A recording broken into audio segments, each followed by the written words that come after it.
తెలంగాణ రాష్ట్ర public service commission TSPSC పరీక్షల నిర్వహణ, పలు పరీక్షల తేదీల ప్రకటన, ఇప్పటికే పూర్తయిన పరీక్షల ఫలితాలపై నిరుద్యోగులు ఎదురుచూస్తున్నారు. గతేడాది వరుస నోటిఫికేషన్లు విడుదలైన ఈ ఏడాది ఆరంభంలో ప్రశ్నాపత్రాల లీకేజీ వ్యవహారం వెలుగులోకి రావడంతో పరీక్షలు రద్దయ్యాయి. మరికొన్ని పరీక్షల తేదీలను రీషెడ్యూల్ చేశారు. అయినా నియామకాల ప్రక్రియ డోలాయమానంగా సాగింది.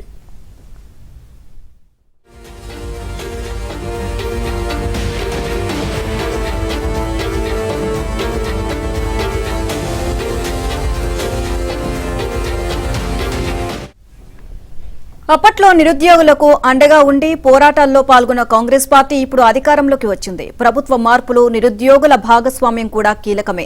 సీఎం రేవంత్ రెడ్డి వరుస సమీక్షలతో పాలనను ఉరుకులు పరుగులు పెట్టిస్తున్నా టీఎస్పీఎస్సీ విషయంలో త్వరితగతిన నిర్ణయాలు తీసుకోవాలి అని నిరుద్యోగులు కోరుతున్నారు. గ్రూప్ 2 పరీక్షకు పట్టుమని 10 రోజుల వ్యవధి మాత్రమే ఉండడంతో షెడ్యూల్ ప్రకారమే జరుగుతుందా లేక తొలుత ప్రకటించిన జాబ్ క్యాలెండర్ ని కాంగ్రెస్ సర్కార్ అనుసరిస్తుందా అనే దానిపై స్పష్టత లేదు. ఒకవేళ జాబ్ క్యాలెండర్ మేరకు సర్కార్ ముందుకు వెళ్తే ఫిబ్రవరి దాకా ఆగాల్సిందే. ఆలోగా లోక్సభ ఎన్నికల షెడ్యూల్ వస్తే మళ్లీ కథ మొదటికే అని నిరుద్యోగులు ఆవేదన చెందుతున్నారు.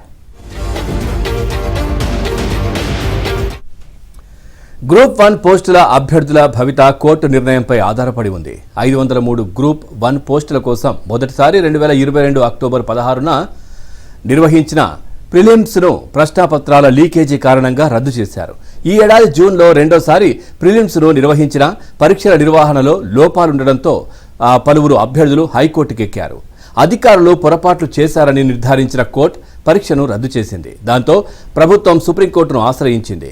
ఆ కేసు విచారణకు రావాల్సి ఉంది. సుప్రీంకోర్టు తీర్పును బట్టి గ్రూప్ 1 పరీక్ష ఉంటుందా, రద్దవుతుందా అనేది తేలుతుంది.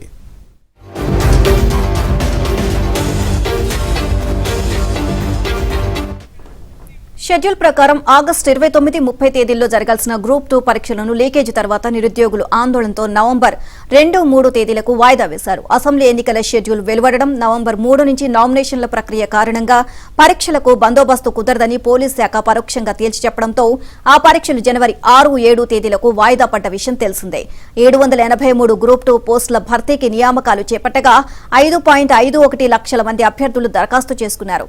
తాజాగా తేదీలకు 10 రోజుల వ్యవధే ఉంది.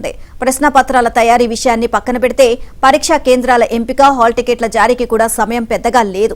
దీంతో ఆ పరీక్ష మళ్లీ వాయిదా పడే సూచనలు కనిపిస్తున్నాయి. 1363 గ్రూప్ 3 పోస్టుల నియామకానికి గతేడాది నోటిఫికేషన్ విడుదలైనా ఇప్పటికే పరీక్షలను ప్రకటించలేదు. ఈ పోస్టులకు 5.8 లక్షల మంది అభ్యర్థులు దరఖాస్తు చేసుకున్నారు. ఇక లీకేజీ కారణంగా డివిజనల్ అకౌంట్స్ అధికారి పరీక్షలు రద్దయినా తదుపరి పరీక్షల తేదీని ప్రకటించలేదు. ఇక 8039 గ్రూప్ 4 పోస్టుల కోసం పరీక్షలను నిర్వహించారు. గ్రూప్ 1 మాదిరిగా తప్పులు చేయకుండా, నిర్వహణలో లోటుపాట్లు లేకుండా అధికారులు జాగ్రత్తలు తీసుకున్నారు. ఫైనల్ కీని కూడా ప్రకటించారు. అసెంబ్లీ ఎన్నికల నేపథ్యంలో ఫలితాల విడుదలను టీఎస్పీఎస్సీ వాయిదా వేసింది. అయితే ఈ నెల 10న ఫలితాలను విడుదల చేస్తామంటూ తొలుత ప్రకటన వెలువడ్డా ఆ దిశగా చర్యలు తీసుకోలేదు. మహిళా రిజర్వేషన్కు సంబంధించి కోర్టులో కేసు కొనసాగుతుండడమే ఇందుకు కారణమని తెలుస్తోంది.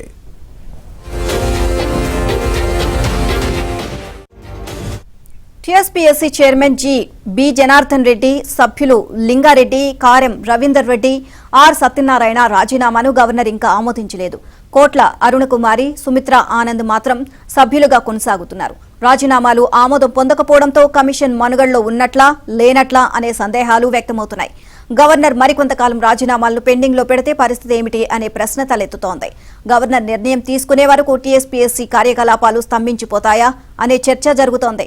గవర్నర్ ఆ రాజీనామాలను పెండింగ్ లోనే పెడితే ప్రభుత్వం ముందు ప్రత్యామ్నాయం ఉందని నిపుణులు చెబుతున్నారు. టీఎస్పీఎస్సీలో చైర్మన్ తో సహా మొత్తం 11 మంది సభ్యులు ఉండాలి. చైర్మన్, 3 సభ్యులు రాజీనామా చేయగా 2 సభ్యులు కొనసాగుతున్నారు. మరో 5 పదవులు ఖాళీగానే ఉన్నాయి. ఈ 5 పదవులను భర్తీ చేసి వారిలో ఒకరిని ఇన్ఛార్జ్ చైర్మన్ గా నియమించవచ్చు అని నిపుణులు వివరిస్తున్నారు. ఇలా చేయడం వల్ల ఉద్యోగాల భర్తీ ప్రక్రియను ముందుకు తీసుకువెళ్లే అవకాశం ఉంది అని చెప్తున్నారు. ఆ అంశం ప్రభుత్వ నిర్ణయంపై ఆధారపడి ఉంటుంది అని అభిప్రాయపడుతున్నారు. ఇదే విషయానికి సంబంధించి మరింత సమాచారాన్ని మా కరెస్పాండెంట్ రాజేష్ అందిస్తారు. రాజేష్, పూర్తి సమాచారం ఏంటి? ఇటు నిరుద్యోగులు కూడా ఆశగా ఎదురు చూస్తున్నారు. ఎప్పుడెప్పుడు రిజల్ట్స్ వస్తాయా, లేదంటే ఎప్పుడు మళ్ళీ పరీక్షలు పెడతారా, ఈ విధంగా ఆలోచన జరుగుతున్న పరిస్థితి. అసలు క్లారిటీ ఏంటి, అప్డేట్స్ ఏంటి దీనికి సంబంధించి? పవన్ వాస్తవానికి పరీక్షల పైన ముఖ్యమంత్రి రేవంత్ రెడ్డి ప్రమాణ స్వీకారం చేసిన నెక్స్ట్ డేనే రివ్యూ చేశారు. చాలా సీరియస్ అయినటువంటి పరిస్థితి కాంగ్రెస్ ప్రభుత్వం. ఎందుకనంటే నీళ్లు నిధులు నియామకాల పేరిట వచ్చిన తెలంగాణలో 10 ఏళ్ల పీరియడ్ లో బీఆర్ఎస్ ప్రభుత్వం అధికారంలో ఉండగా 1,00,000కు పైగా ఉద్యోగాలను భర్తీ చేశామని పదే బీఆర్ఎస్ పార్టీ నేతలు చెప్పుకునేటువంటి ప్రయత్నం చేశారు. కానీ ఈ 10 ఏళ్ల పీరియడ్ లో భర్తీ అయినటువంటి ఉద్యోగాలు కేవలం 25,000 నుంచి 30,000 ఉద్యోగాలు మాత్రమే అన్నది బయట జరుగుతున్నటువంటి ప్రచారం.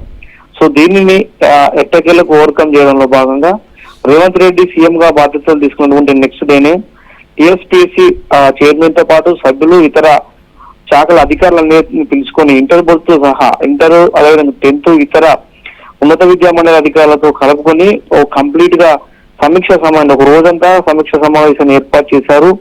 పర్టికులర్ గా పేపర్ లీకేజ్ విషయానికి సంబంధించిన అంశంలో కాంగ్రెస్ ప్రభుత్వం చాలా సీరియస్ గా వ్యవహరించబోతుంది.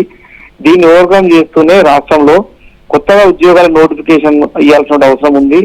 దీంతో పాటుగా గ్రూప్ 1, గ్రూప్ 2, గ్రూప్ 3 ఉద్యోగాలకు సంబంధించిన విషయంలో పేపర్ లీకేజ్ యథావిధిగా విచారణ జరిగిస్తూనే ఏదైనా ఒక ఎగ్జామ్స్ ని రీషెడ్యూల్ చేయాల్సిందిగా రాష్ట్ర ప్రభుత్వం ఇప్పటికీ ఒక నిర్ణయానికి వచ్చినట్లయితే ఉంది. సో దీనికి సంబంధించినటువంటి విషయంలో ఇంకా ఇప్పటి వరకు అయితే ఎలాంటి నిర్ణయం జరగలేదు.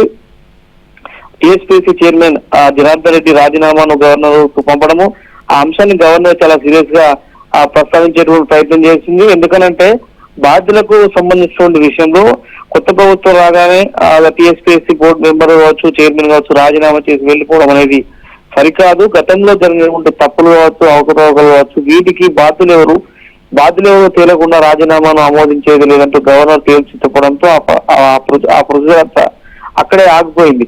సో ఇప్పుడు తాత్కాలికంగా బోర్డు నియామకం ఉన్నట్లా లేనట్లా అనేటువంటి సందేహాలు ఒకవైపు అయితే, ఎప్పుడు గ్రూప్ 2 పరీక్షలు ఎప్పట్లో జరగబోతున్నాయి, లేదంటే రీషెడ్యూల్ ఎప్పటిలో చేయబోతుంది రాష్ట్ర ప్రభుత్వం, ఒకవేళ మళ్ళీ వాయిదా పడితే విద్యార్థుల భవిష్యత్తు ఏంటి ప్రజలైతే రకరకాలుగా వినిపిస్తున్నాయి. ఎందుకనంటే ఫిబ్రవరి, మార్చి తర్వాత పార్లమెంట్ ఎన్నికల షెడ్యూల్ వచ్చే అవకాశం ఉంటుంది.